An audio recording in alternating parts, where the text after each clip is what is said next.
আজকে আমি কিন্তু আরেকটি নতুন মজার রেসিপি নিয়ে হাজির হয়েছি। হাতে মাখা ঢেঁড়সের এই রেসিপি। আর এটা খেতে হয় কিন্তু বন্ধুরা দুর্দান্ত মজার, ভাত, রুটি, পরোটার সাথে কিন্তু দারুণ মজার। আর খুব সহজে কিন্তু অল্প সময়ে ঘরে থাকা উপকরণ দিয়ে কিন্তু ঝটপট বানানো হয়ে যায়। আজকে কিন্তু আমাদের বাজার থেকে কচি কচি ঢেঁড়স কিনে এনেছি, আর ঢেঁড়সগুলো কিন্তু একদম কচি।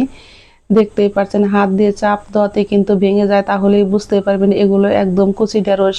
আমি কিন্তু ঢেঁড়সগুলোকে বেশ ভালো করে ধুয়ে জল ঝরিয়ে নিয়েছি। এখন ছুরির সাহায্যে আমি কিন্তু এগুলোকে খুব টুকরো করে কেটে নেব। কাটার পরে কিন্তু আর বন্ধুরা ধোয়া যাবে না। আমি কিন্তু এইভাবে সমস্ত ঢেঁড়সগুলোই কেটে নিব। আপনারা চাইলে কিন্তু বটি দিয়েও কেটে নিতে পারেন, তাতে কোনো সমস্যা নেই। যেগুলো বড় সেগুলো কিন্তু আমি 3 টুকরা করে নিব। আর হাতে মাখা ঢেঁড়সের এই রেসিপি খেতে হয় কিন্তু বন্ধুরা দুর্দান্ত মজার। যে বাচ্চারা খেতে চায় না তারাও কিন্তু চেয়ে চেয়ে খাবে, এতটাই পরিমাণে মজার হয়। আমার ঢেঁড়সগুলো কিন্তু কাটা হয়ে গেছে। এখন আমি একটা প্লেটে উঠিয়ে নিয়েছি। এখন এর মধ্যে দিয়ে দিব আমি হাফ চা চামচ পরিমাণে লবণ, অল্প পরিমাণে একটু হলুদের গুঁড়া, দিয়ে দিব আমি অল্প পরিমাণে একটু ধনিয়ার গুঁড়া, আর দিয়ে দিব আমি খুবই অল্প পরিমাণে একটু লাল মরিচের গুঁড়া। মশলাটা কিন্তু আমি খুবই কম ব্যবহার করব। এখন আমি এর মধ্যে দিয়ে দিব 1 চা চামচ পরিমাণে কাঁচামরিচ বাটা, হাফ চা চামচেরও কম আদা বাটা।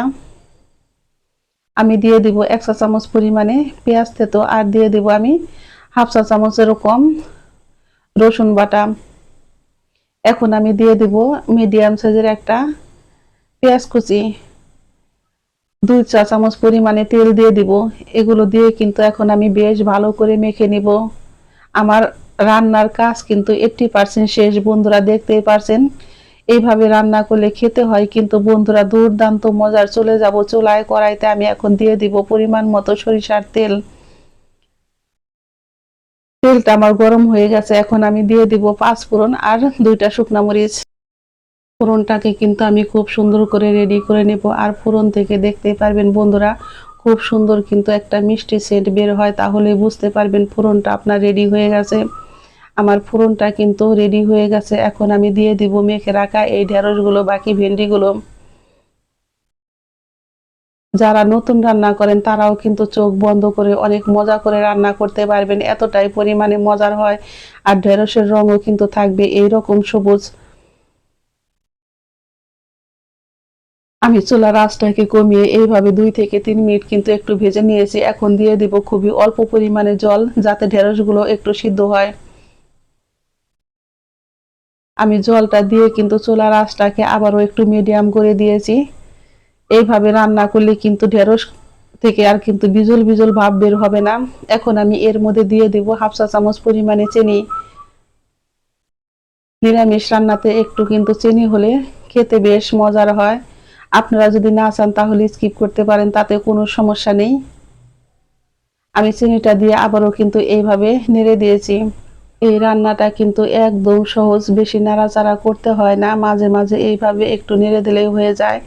আর দেখতেই পাচ্ছেন ঢেঁড়সের রং কিন্তু একটু কালার পরিবর্তন হয়নি বন্ধুরা, একই রকম কিন্তু সবুজ রয়ে গেছে।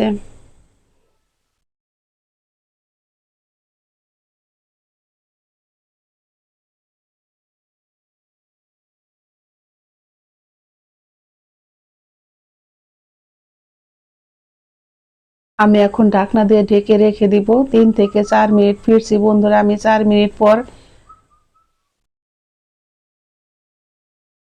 আমার জলটা কিন্তু শুকিয়ে গেছে, আর ঢেঁড়সগুলোও কিন্তু একদম নরম হয়ে গেছে।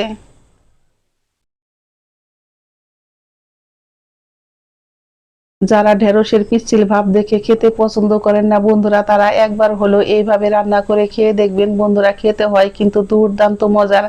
আর এইভাবে রান্না করলে কিন্তু ঢেঁড়সের একটু পিচ্ছিল ভাব হবে না। দেখতেই পারছেন আমার ঢেঁড়স রান্নাটা কিন্তু একদম রেডি হয়ে গেছে, আর আমি চুলাই থেকে নামিয়ে নিব।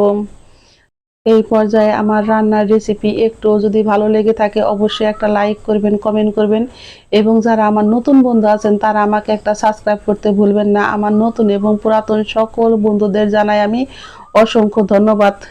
ঢেঁড়সটা কিন্তু আমার নরম হয়ে গেছে, আমি এখন চুলাই থেকে নামিয়ে নিব।